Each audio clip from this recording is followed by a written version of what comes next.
in the ancestral way, there was no good versus evil. When you look at our stories, there is no Satan. Now, some people like to say, well, Iktomi was a Satan. No, he wasn't. Iktomi was not a bad guy. He's a trickster. But that does not mean he's bad. It does not mean he's evil. Because through his stories, you learn something. It's equally as important to learn how to not do something, just as it is important as when you learn to do something. They're both important. This is why in the ancient Lakota way, when you learn from your mistake, it's not a mistake anymore. It's a teacher. Now, not many Lakota people think like that today. When they make a mistake, they don't learn from it, and they just let it go. That's a missed opportunity. So how did we change? How did we lose that old way? Today, most people believe in good versus evil. And this is not natural, because nature is not this way. Everything in our spirituality comes from nature. And in nature, there is no good versus evil. It does not exist. That's what man has created to control others. That's a man-made concept. So that's why in our stories, we don't have angels. We don't have demons. We don't have a hell, which also means we don't have a heaven either. We have something different. And it's not the happy hunting ground. It's something completely different. That's the ancient way. But not many Lakota people believe that. Most Lakota people are very Christian influenced. Just look at their Facebook accounts. Wakatanka has blessed me today. Wakatanka is not God, but most Lakota people think it is. Wakatanka is an organization, and there's more than one. There's several organizations, and they're each called Wakatanka. The reason why is the goal is the same, but they operate in different ways. Neither one is more important than the other. There's no good versus evil. They just do things different. So we really do not have a one God concept. That doesn't exist. And this is another one that's really hard for today's Lakota people to understand. In the ancient way, there's 7 genders. 7. 3 physical bodies, but 7 genders. The physical bodies are male, female, and there are people who are born with both. This is natural. In the Lakota way, this is natural. There's nothing wrong. This is actually sacred. When a person is born both male and female, it's a sacred being. So you see, look at that. There's at least 3. This is hinting at something. In the Lakota ancient way, there's at least 3 perspectives to everything. And because of that, there's no good versus evil.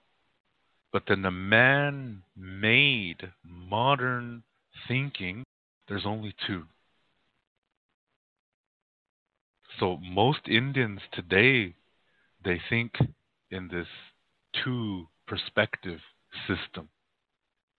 So Indian people today, when they see, for example, a transgender person or a gay guy or a lesbian, when they see those people, they make fun of them today. Today's Indian people, they make fun of transgender and homosexual people because they only see things in two perspectives. So for those people, it's just man and woman. That's all you can be. See, they don't understand that there's more than that. In the ancient way, there are three basic physical bodies, male, female, and the third one, hermaphrodite. They're born with both. This is natural in the Lakota way. From those three physical bodies, we get 7 genders.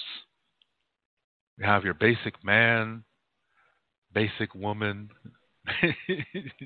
Okay, just basic. And that's basically the Christian way. Man, woman, that's it. Anything else is evil. And that's why today's Indians make fun of transgender and homosexual people.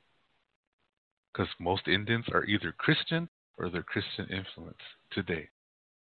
But in the ancient way, before European contact, we didn't see it like that.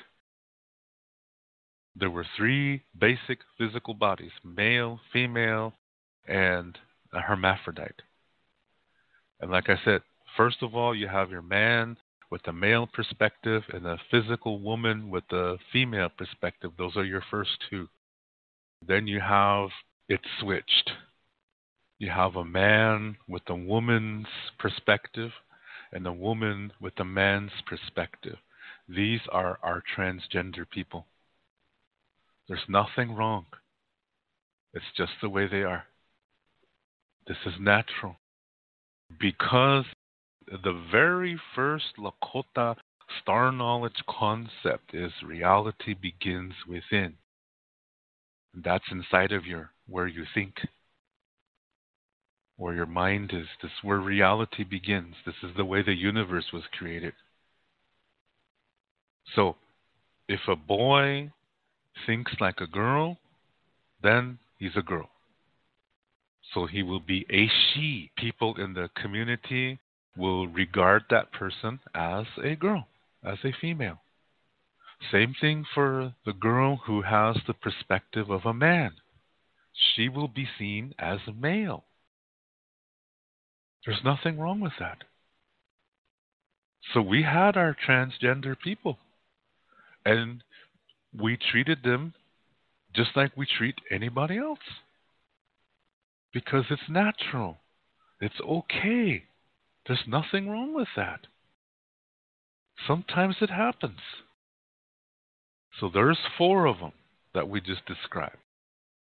Now we have sometimes a male body that has both the perspective of a man and a woman. They have both perspectives. And then you have a female body that also has both male and female perspectives. See how that works? So that's 6 genders. The 7th one are the hermaphrodites. And they have many variations. Some appear more masculine, some appear more feminine. Some have both perspectives of the man and woman, some just have one. So there's variations there. But basically, it's 7 basic genders from 3 physical bodies. And it all begins in the mind. Reality begins within. Most Lakota people cannot comprehend that because we've gone through some experiences in our history that changed our way of thinking from what I just described to something that is more closed-minded. So that's why today's Native people have a tendency to make fun of transgender people. And when they see a hermaphrodite, they call them a freak. They make fun of gay people. They beat them up. I was reading some comments on Facebook about Cannibal, North Dakota, and there was a young Cheyenne River guy, and there was a picture of him cussing out a pipeline worker, and he called him a winkte. He used the word winkte in a derogatory way.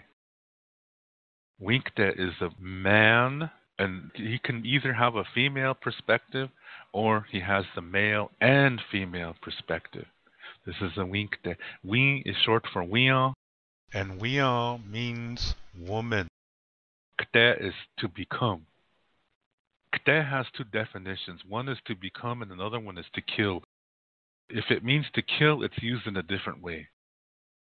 But when you use it in the word winkte, it means becoming, about to happen, future tense. So in the Lakota language, winkte is a really good thing. But this young Cheyenne River guy with a French last name called this pipeline worker, and he also called Trump, winkte. See, he's using it in a derogatory way. So to this young Cheyenne River Lakota guy, gay people are seen as bad in his eyes. And he tries to say he's really traditional. This shows you he does not know his culture and he doesn't know his language. So you see, not all Indians are good. This is a really good example of a dumbass Indian. A lot of them, they think this way. They belittle gay people. They belittle transgender people. They make fun of them. This is not our way. That's not the way of the ancestors. In the ancestral way, transgender people are all accepted. That's part of nature. You cannot define nature. Nature just is. It just happens. Sometimes we don't understand it, but that's okay as long as we learn from it. That's the most important thing. But when you make fun of somebody just because they're not like you, that means you're scared of them. That means you're scared, period. So, that's an example of how young Native people today that really think they're proud to be Indian, proud to be Native, but they make fun of people that don't fit their Christian way of thinking. See how stupid that is? That is incredibly stupid. Our ancestors never made fun of gay people, and yes, they existed. Our ancestors never made fun of transgender people, and yes, they existed too. Always existed, because this is the way nature is. There's nothing wrong with them. There's absolutely nothing wrong with them. It's natural. They were born this way. Back in the late 1800s, when we were placed on reservations, there were prison camps in the beginning. And this is a situation where we couldn't leave. We were not allowed to hunt. Our knives and guns were taken from us. And we were only allowed to eat whatever the American government gave to us, which was really no good food. The quality of the food was okay when it left places like Chicago and stuff like that. But once it got to some of these train stations between there and the reservation, a lot of these handlers would sell it. And then they would buy old food and put that in there instead, and these middlemen would make a lot of money. So what we got on a reservation was bullshit food. It was really no good. And we ended up getting all kinds of diseases like heart diseases, hypertension, diabetes, things like that. And then at the same time, our language and ceremonies were declared illegal by the United States. So we were hit physically, spiritually, and emotionally. Soon after that, our minds became weak. These are the 4 parts of the South. So with the 4 parts of the South being sick, we lost our connection to our sacred center. So we started to focus on communicating away from that. And then the priests came from the various churches, and they learned our ways and said that since our ways conflict with the Bible, that our ways are evil, that they come from Satan, they come from the devil. So in our weakened states, we slowly began to accept that. Now, another thing is that there were some Lakota people that didn't want to accept that. They wanted to hang on to the traditional Lakota Star Knowledge ways. And if they revolted, they were sent to a mental hospital in Canton, South Dakota, which was set up for all reluctant Indians in America that did not want to become Christianized. They were sent there. And these church priests also committed the medicine men, medicine women, holy men, holy women. They committed all of them to these mental asylums too. This way, the people would not go to them for help, that they would come to the churches. They wanted the Indian people to only go to the priests and not their traditional healers. So they sent the healers to this mental asylum to die. And if you are radical, you were sent there to die too. So while this is happening, the priests are saying to Indian people, if you believe our way, we will help your children. And so it was a very, very dire straits time. And so a lot of Indians became Christians because of that. Like I said, we were weak-minded too at that point. And those who stuck it out, there were people who refused to accept Christianity, but they went to church anyway. What they were doing was they were putting up a candy store front. On the outside, they were acting like good little Christian Indians, but on the inside they weren't. They were Star Knowledge people. They did this because they didn't want to get sent to that mental asylum to die. That's sad, isn't it? But that's part of what happened back then. And it's because of these people who maintained this knowledge in secret. Thanks to them, they passed it down to certain people, like me, and we still have this knowledge. And I'm sharing it with you. Because this regards the sacred center. And we all have that. This is not a Lakota thing. This is a Ikje Oyate thing. Ikje Oyate means human being. When you live this way, you communicate as a human, not as a Lakota, not as a German, or a Japanese, or an African. You communicate as a human. That's really important to know. So, that's how it was back then. Now remember I said that the priest said to the Indians, we will help your children. So, they took the children away from the parents, sent them to boarding school hundreds of miles away, where these children were tortured to speak only English and learn the civilized Christian way. If they spoke about home, they were tortured.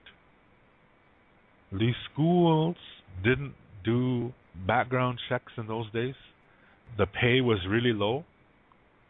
So they got really no good teachers in these schools. A lot of these teachers were sadistic. They got sexual pleasure from torturing people. And here, this is like summer holiday camp for them. And the same thing for perverts. A lot of perverts now had their pick of the litter. And they could get away with it. That's what happened. A lot of these children were murdered. They were killed. They were raped. They were molested.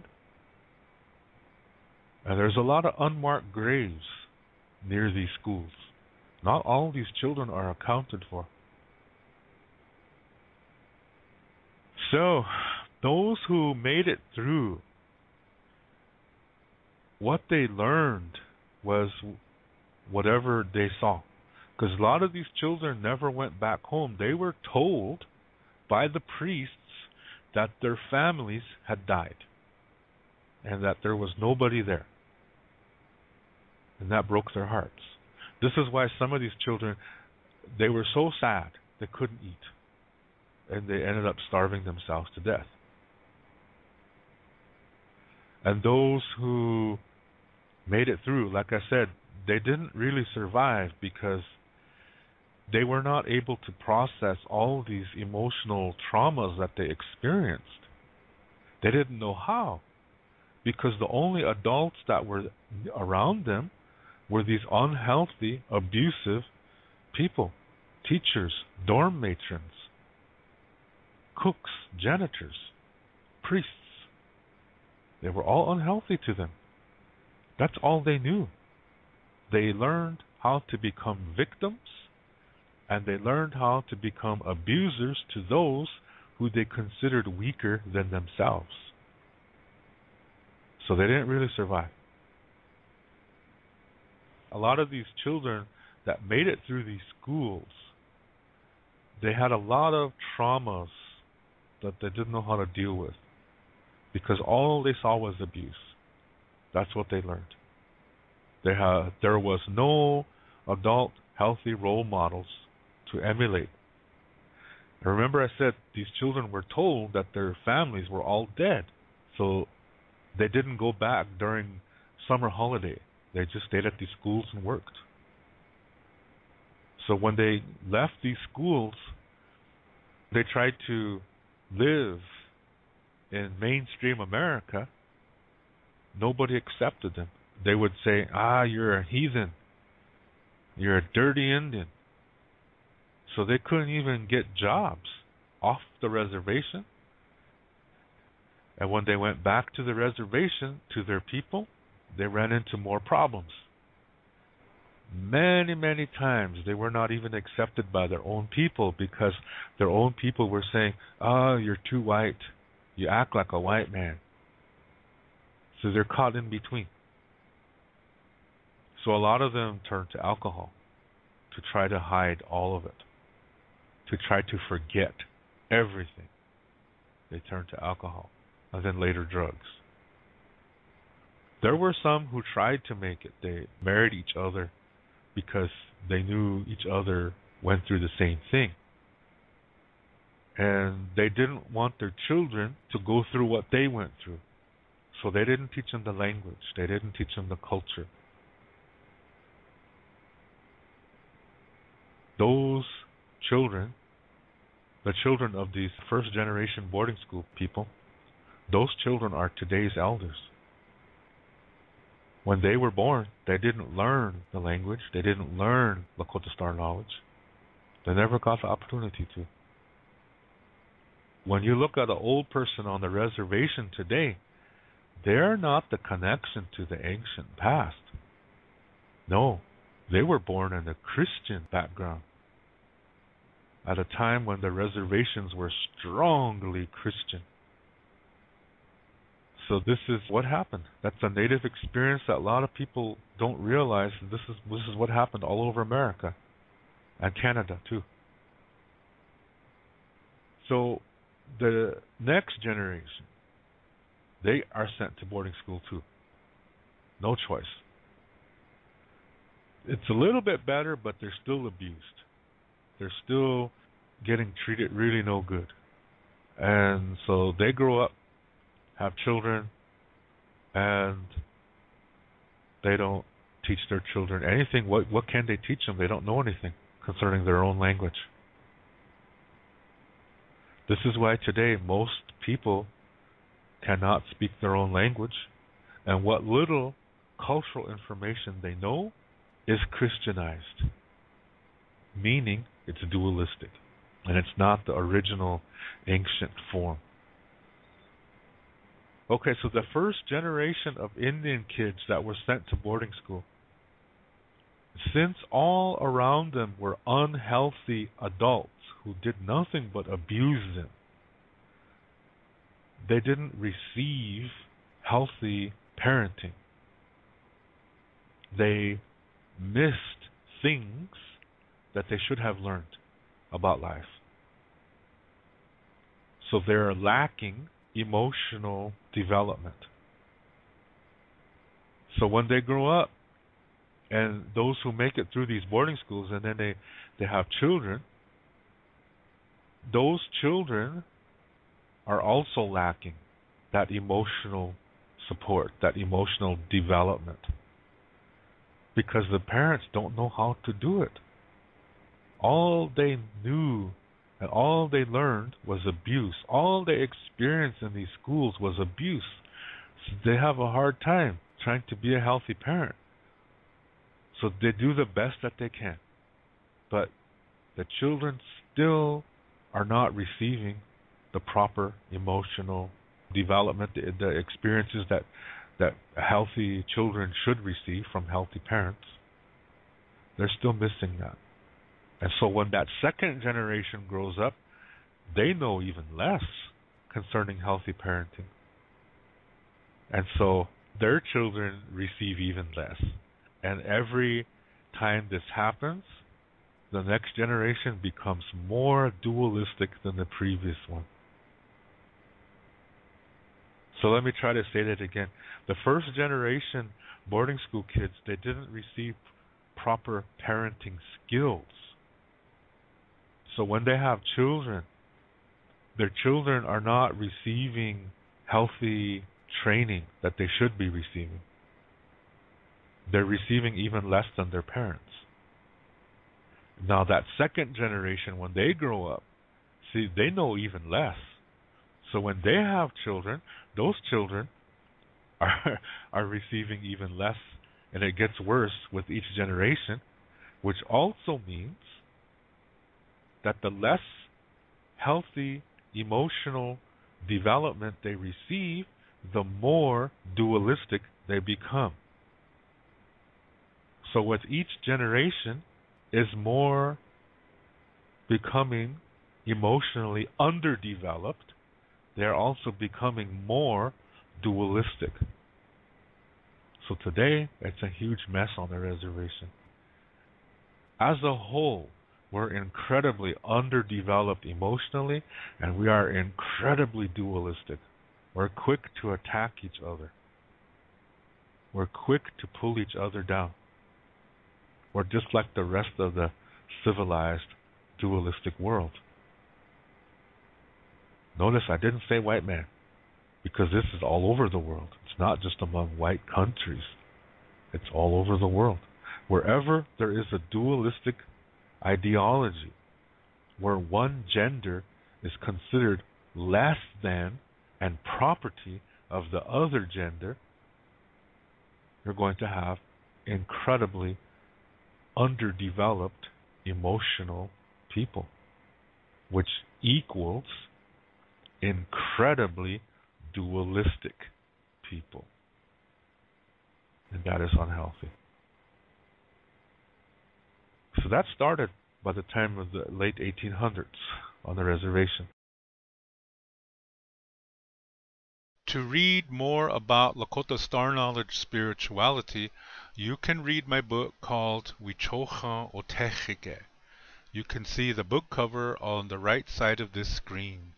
This book contains the information to what I talk about on my Lakota spirituality videos.